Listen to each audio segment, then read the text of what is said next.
جب محبت دفتر تک آئے، کبھی کبھی زندگی ہمیں وہاں لا کھڑا کرتی ہے جہاں دل اور ذمہ داری آمنے سامنے آ جاتے ہیں۔ دفتر کا ماحول، پیشہ ورانہ زندگی، جہاں مرد اور عورت ایک مقصد کے لیے، ایک خواب کے لیے، ایک محنت کے لیے ساتھ کام کرتے ہیں، لیکن کہیں نہ کہیں بات صرف کام تک محدود نہیں رہتی۔ کسی کی مسکراہٹ دل میں اترنے لگتی ہے، کسی کی باتیں ذہن میں گونجتی ہیں، اور پھر دل وہیں پر ٹھہرنے لگتا ہے جہاں رکنا نہیں چاہیے۔ اب سوال یہ ہے، کیا محبت صرف غلط وقت پر ہونے والی کمزوری ہے، یا ایک قدرتی احساس جسے دبانا ممکن ہی نہیں؟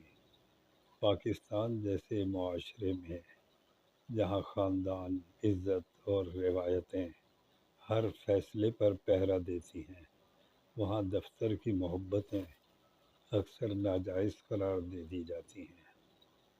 لوگ کہتے ہیں یہ پیشہ ورانہ رشتے کو خراب کر دیتا ہے، لڑکی کو بدنامی، لڑکے کو بدگمانی، ادارے کا ماحول متاثر ہوتا ہے۔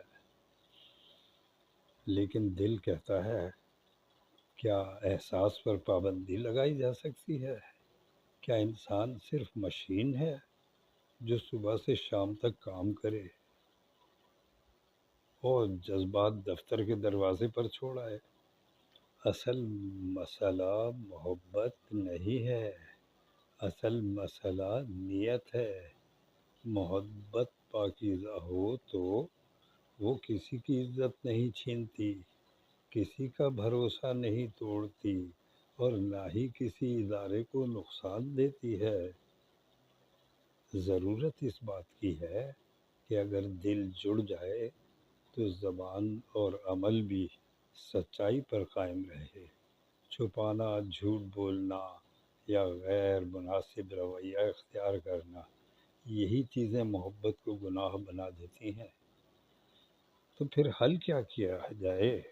حل یہ نہیں ہے کہ مرد اور عورت الگ الگ رہیں، حل یہ ہے کہ ہم سیکھیں پیشہ ورانہ حدیں کیسے قائم رکھی جائیں، عزت اور خلوص کے ساتھ تعلق کیسے نبھایا جائے، اور اگر بات شادی تک پہنچے تو حیا، سچائی اور شفافیت کے ساتھ قدم بڑھایا جائے۔ دفتر کی محبت غلط نہیں ہے، غلط وہ نیت ہے جو عزت سے بھاگے، ورنہ سچائی کے ساتھ محبت ہو تو کہنے والے کہتے ہیں وہ بھی عبادت ہے۔ بہرحال اس میں اختلاف رائے ہے، عبادت تو عبادت ہی ہوتی ہے۔ آخر میں بس ایک بات، محبت اگر خالص ہو تو کسی دفتر، کسی دیوان، کسی دیوار، کسی زبان کی قید میں نہیں رہتی، بس اسے نیت، کردار اور عزت کی چھت تلے رکھنا ضروری ہے۔ اجازت، خدا حافظ۔